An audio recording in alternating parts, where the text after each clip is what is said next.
Hi guys, my name's Fred Barton and I spent 9 years in mainland China between 2004 and 2015, with a little gap in between when I went back to the UK to get my master's degree in Chinese interpreting and translation from the University of Bath. I was a foreign policy analyst and a linguist in the British Embassy in Beijing. And prior to that, I spent many years teaching English and studying Chinese. So I have a long history of living in China, studying the language, studying the country geopolitically. And in this video, I'm going to tell you how I now see the UK after these 9 years in China.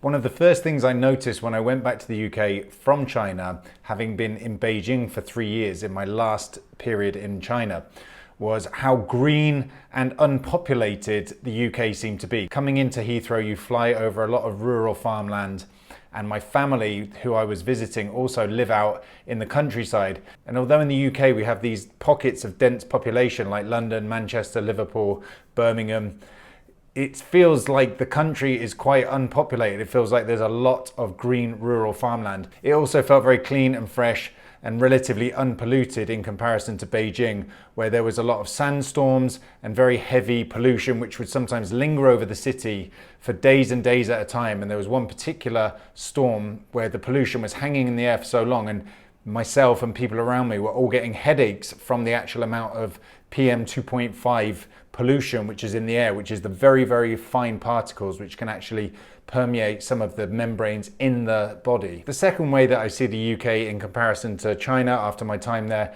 is that it is polite and orderly. One thing I do very much appreciate about the UK is the emphasis on fairness and systems and queuing and this kind of thing.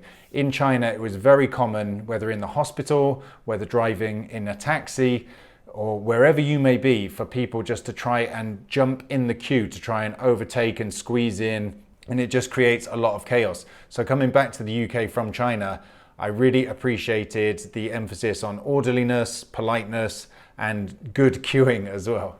Looking at the UK now, having been in China, I also see it as very diverse and intellectually stimulating and funny. One thing I lacked sometimes in China was intellectual stimulation in conversations, because so many people just repeat party rhetoric. Taxi drivers all say the same thing to you, like 70% of what Mao Zedong did was good, 30% was bad. There are these standard tropes which people learn, are indoctrinated with, and it means that you can't have very diverse, mentally stimulating conversation because you can almost predict what the other person is going to say. This also feeds into the sense of humor. China has its own complex style of humor based around wordplay, which is almost unintelligible for foreigners, but generally they rely more on slapstick comedy, and to a British person it seems quite basic. We miss the dark, sarcastic humor of the UK. So coming back to the UK, it just felt diverse, funny, intellectually stimulating. It was like a breath of fresh air for me coming back after all those years in China.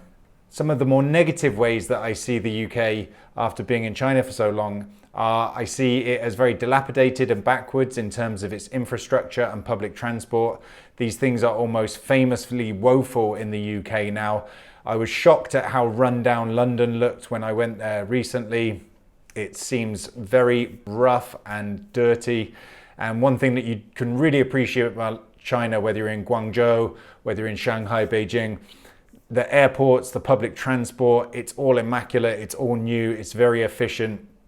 And if you enjoy clean, modern infrastructure, then China really is leading the world in those areas. So by comparison, the UK looks kind of provincial and run down and backwards and dilapidated. Another way that I see the UK after being in China is, especially since Brexit, is it's pompous and increasingly insignificant. Especially during my time as a foreign policy analyst in the UK working for the UK government, I was being indoctrinated with a lot of rhetoric from Whitehall, and the feeling that I got is very much of a faded power trying to impose its will on other countries abroad. And China is not interested at all really in the view of the UK. It doesn't see it as a significant power. It sees it as a rundown old has-been, and it's increasingly insignificant in their eyes. And that's how I see it really on the world stage after being in China for so long. And especially since Brexit, the economy has been tanking for so long.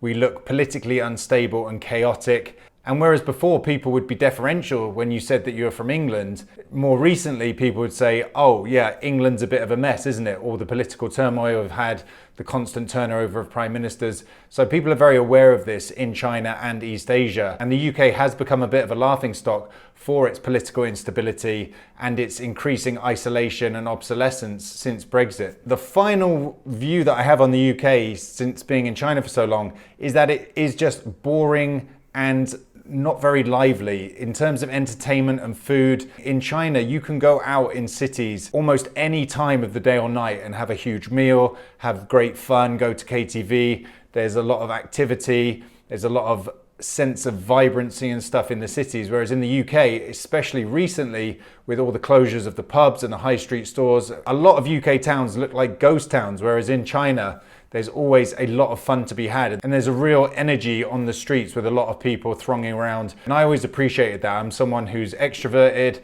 and I always appreciated being around people and having fun, going out for hot pot, going out for drinks with friends. So the UK, a lot of stuff is just shut down very early, right? Even in London, stuff can be shut at 6 p.m. And a Chinese friend came back with me to the UK and we were walking around town after 6 p.m. and she turned to me and said, what's going on? Like, why is everywhere so deserted? And I was like, well, the shop shut at 5 p.m. And this was mind-blowing for her. So for me as well, I really appreciated the sort of 24/7, 365 lifestyle of China without Sunday closing hours. And just this created a lot of convenience as well. If you needed anything, you could always go out and there would usually be shops open if you're in a big city and you could get stuff that you needed whatever day of the week it was, and also late into the night. So the UK, again, by this standard, just seems very dull and provincial.